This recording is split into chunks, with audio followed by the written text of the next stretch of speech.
Good morning everyone. एक छोटा सा टॉपिक है इंडियन पॉलिटी का और अनुच्छेद है 352। अनुच्छेद 352 कहता है यदि देश के ऊपर बाह्य आक्रमण हो जाए या युद्ध की स्थिति हो जाए या आंतरिक अशांति हो जाए तो राष्ट्रपति आपातकाल की घोषणा कर सकता है। अनुच्छेद 352 के तहत अभी तक के समय में आज़ादी से लेकर अभी तक जो 352 के अंतर्गत राष्ट्रीय आपातकाल की घोषणा की गई है वो कितनी बार की गई है? 3 बार। 62 में, 71 में और 75 में। 62 में कब? जब चीन का आक्रमण हुआ था और इस समय प्राइम मिनिस्टर कौन थे? पंडित नेहरू थे। और ये कब लागू हुआ था? तो 26 अक्टूबर 1962 से लेके 10 जनवरी 1968 तक क्या हुआ? लागू रहा। एग्जाम में पूछ चुका है, पीसीएस एग्जाम में पूछ चुका है कब से कब तक है, जितना आपको याद रखना है। दूसरी बार 1971 में लगा। पाकिस्तान के आक्रमण के समय कब? 30 दिसंबर 1971 से लेके 21 मार्च 1977 तक की क्या है? कहानी है। क्या है? 71 तक की कहानी। उसके बाद 75 में ही 71 वाला आपातकाल जारी था। फिर आपातकाल इंदिरा गांधी ने लगा दिया आंतरिक अशांति के आधार पे और वो 26 जनवरी 1975 को लगा और 21 मार्च 1977 को समाप्त हुआ। तो आप यहाँ देखिएगा 71 वाला भी 21 मार्च 1977 है और 75 वाला भी क्या है? 21 मार्च 1977 है। तो दोनों आपातकाल एक साथ समाप्त हुआ। तो 71 वाला आपातकाल चल ही रहा था जो किसके आधार पर लगा था? बाहरी आक्रमण के आधार पे, युद्ध के आधार पे लगा हुआ था। और 75 किस पे लगा था? आंतरिक अशांति के आधार पे क्या हुआ? आपातकाल लगा था। 71 में भी इंदिरा गांधी थी और 75 में भी क्या थी? इंदिरा गांधी थी। दोनों लड़ाइयाँ हमने क्या की थी?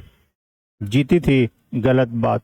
ये आंतरिक अशांति का था। अपने देश के नागरिकों के खिलाफ इंदिरा गांधी ने जाके क्या हुआ? आपातकाल की शक्तियों का दुरुपयोग किया था, जिसका खामियाजा ये हुआ कि 77 में जो चुनाव हुआ इंदिरा गांधी क्या हो गई? हार गई। क्या गई? हार। तुम लोग भी हारेगा। कहाँ?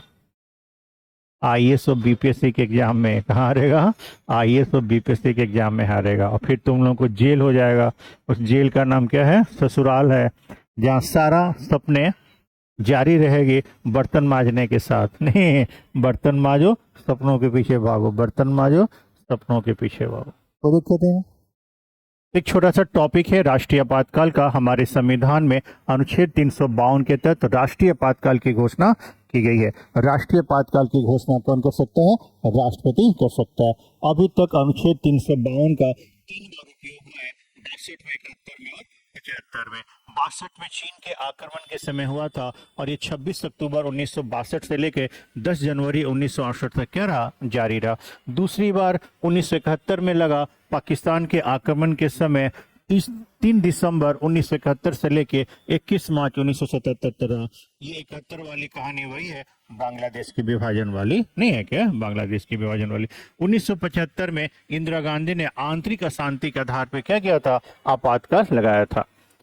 ये तीनों आपातकाल के लिए पहले और दूसरे का तो उचित कारण था हमारे पास, लेकिन तीसरे आपातकाल का कोई उचित कारण नहीं था। इंदिरा गांधी ने फिर से चुनाव जीतने के लिए क्या किया?